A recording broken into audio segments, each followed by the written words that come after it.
I'm sorry. I know we won that game, but the majority of the players out there were an utter mess and an utter shambles. Let's start with the team news, shall we? Because there was a little bit of confusion about how Arsenal were actually going to set up. I liked the team selection in terms of personnel and the fact that we've arrested the majority of the players. But can I just be honest, when I had no idea what the starting 11 was going to look like in terms of a formation. It looked like we started with three at the back and then we quickly reverted due to an injury to Trossard to four at the back. And I thought we looked so much more in control. And albeit that's stressing quite a lot of the football when we were four at the back, I thought we were a bit of a mess. I thought for the first few minutes of the game we looked like we were in control. But other than that, for the next 10-15, it looked like Mansfield actually had the better chances of the game. Now, I thought their goalkeeper was excellent today, I've got to be honest. But I've got to say, brilliant, brilliant effort from Mansfield. The crowd, the opportunity, the moment, the manager, the fight, the passion, the aggression, the desire. Sometimes you've got to take your hat off to the opposition because they gave us a really good game today. Like, we'll come to the individual performances and the team collected a minute from Arsenal's point of view. But for me, Mansfield deserve an unbelievable amount of respect and credit today. They really do. I thought they were nothing short of exceptional. And if they play like that in their league games, I hope they do well because they've got some players out there that will put their neck on the line. And they've got something in their locker for everything. That Oaks guy up top, I thought was easily the best player. Absolutely excellent. Got player of the match, and rightly so. He was superb. He looked like a sort of Premier League player and one that you wouldn't expect to see shy of a Brentford team or a Brighton team if he was in there. I thought he was very, very effective up top. Their goalkeeper deserves a mention. I thought they had the set piece guy they brought on for the throws and the free kicks. He was very, very good. I think his name was Lewis. And at the back, they had, I think his name was Noel or Noel. He was very, very good at the back as well. So they've got some good players. But Arsenal should not have been struggling against the side of Mansfield Town's stature. And we did. We did. We got across the line. Fair play. Should have scored a hell of a lot more goals. But the team selection, everybody was quite happy with. But I had no idea how we were going to line up. And when I saw three at the back, I was a little bit kind of eyebrows raised. I don't think we had any control of the game. Now, Kepa was in goal and he was okay today, other than a few dodgy kicks that he had. As a back three, I don't think it worked. We looked a little bit chaotic. We didn't look like we had any control of the football. For whatever reason, it looked like three at the back, which you'd like to think you'd have more time on the ball. Kind of had less time on the ball, and I don't think we could get a hold of it. Now, it was an injury to Trossard that allowed us to revert back to four at the back, and if it wasn't for that, I think Arsenal might have struggled for a little bit longer. So, I think today, the standout performer from Arsenal's point of view was a 16-year-old again. And I'm starting to run out of superlatives for every time I see this guy. This Max Dowman kid glides across the pitch. Now, I understand that sometimes in the conditions of Arsenal, Emirates, Premier League, Champions League, you might look at the pitch as a carpet. That wasn't a carpet out there today. And you could tell that he was probably one of the only Arsenal players that's used to playing on a pitch like that. Because for me, Max Dowman was gliding on that pitch. On that pitch. Now, there might have been times where I got a bit frustrated with Max Dowman today because I felt we held on to it too long. But actually, the confidence of the lad is frightening. He's an outstanding footballer. He's technically wonderful. He's gifted with his skill and his freedom to express what he believes is football the right way. And he's a player that I love watching. I don't care whether you're a football fan or not, but when you watch a game of football with either an unbelievable amount of football knowledge or a lack of football knowledge, you look at that kid and you go, wow. Because he's the one taking everybody on. He's the one who's driving us forward. He's the one who looks like he's going to make something happen. And if it wasn't for a couple of seconds of bad luck today, I think Max Dowman would have either scored or assisted a couple. And unfortunately, other than Christian Norgard, who I thought had a pretty solid game in midfield today, keeping things ticking and keeping things nice with his passing, I was disappointed with every single other player, other than a 16-year-old in Marley Salmon, who I thought did well on the ball, other than a mistake. He looks very comfortable on the football.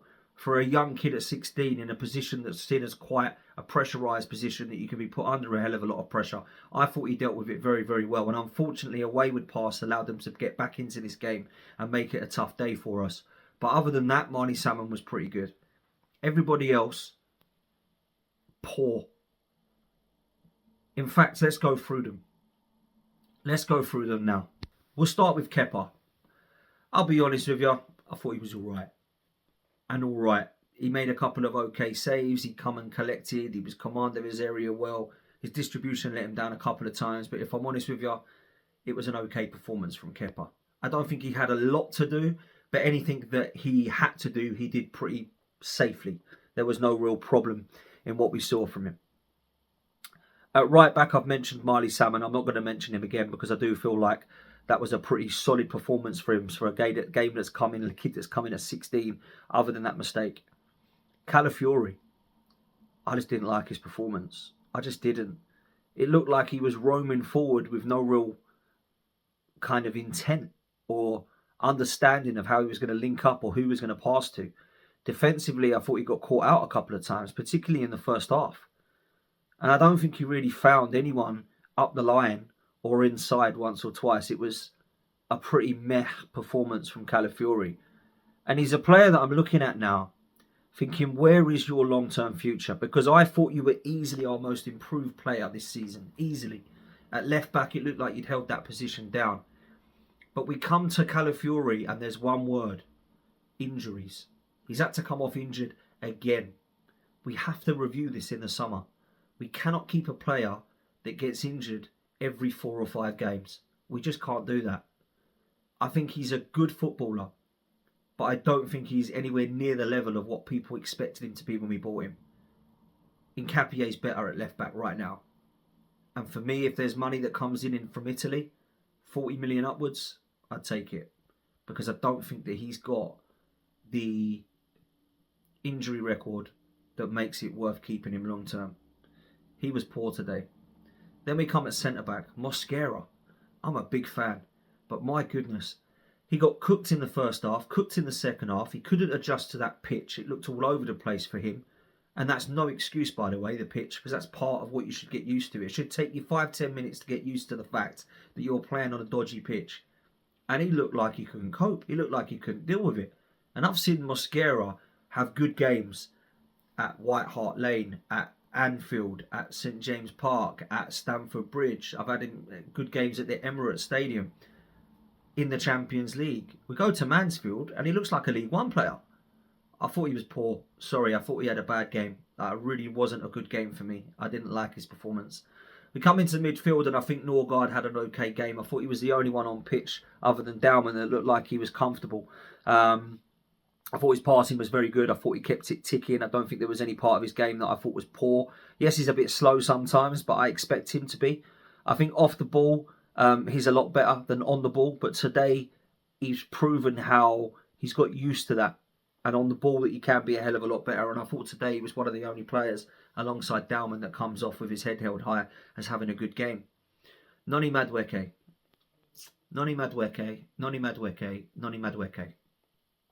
Poor. Scored a goal, but the other shots he had, one hit the corner flag, one went off for a throw-in, and the other one went off the bar. Over the bar, sorry.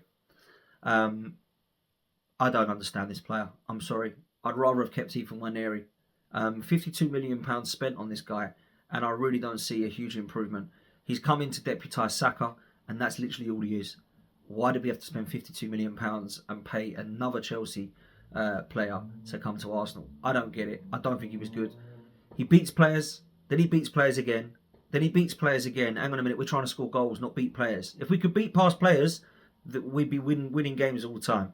If you score goals by beating, man, you'd be 4 or 5-0 up every single game with Noni Madueke. But I need him to put it across the box and see what he's doing with it. Havertz, poor. Sorry, didn't think he was good. I thought he held it up okay a few times. I thought that he linked up play quite well. His passing was all right, but I'm really stretching here. I don't think he had a good game. I don't think he looked comfortable in that position for some reason. And for whatever reason, there was no players that he linked up with too well today, in my honest opinion. Martinelli.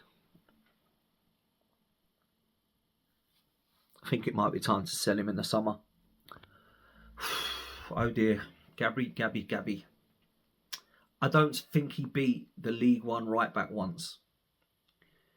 He couldn't even win a corner at one stage. Everything he did today was poor. Everything he did today, nothing come out right for him.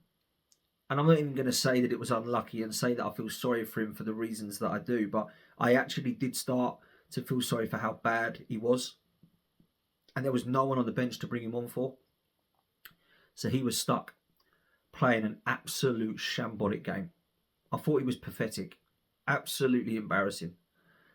And then I come to the one who I thought was the worst on the pitch, and that is Gabriel Jesus. I literally do not know what he did. He was invisible for the majority of the game, and when he did come into the picture, it wasn't very good what I saw. Worrying. Extremely worrying. Sorry. There's some performances out there today that you can look at and go, wow, thank God we're through. Because if we had an opposition of Brentford today, an opposition of Sunderland at the Stadium of Light, and we had to rotate like way we did, we ain't winning that game because they were nowhere near good enough. Nowhere near. Come on to the goals that we did score. Eze, absolute bullet. Madueke, great strike. But other than that today, there was no ounce of quality. I saw technical quality from Max Dowman, who I think is going to be a star. But other than that today, I can't tell you that I saw much. Bukayo Saka probably should have done a little bit better with some of the movements and players around him. I think he was okay when he come on. But why are we bringing Saka on and Timber on and Eze on to win this game? Maybe this best squad in the world is not the best squad in the world. Maybe there's still some players needed upgrading. And I looked at Trossard's performance the day before he come off. Martinelli, I'm thinking they might need an upgrade. Jesus, we definitely need to sell an upgrade in the summer. And the Noni Madueke signing really worries me. But look, Arsenal go through.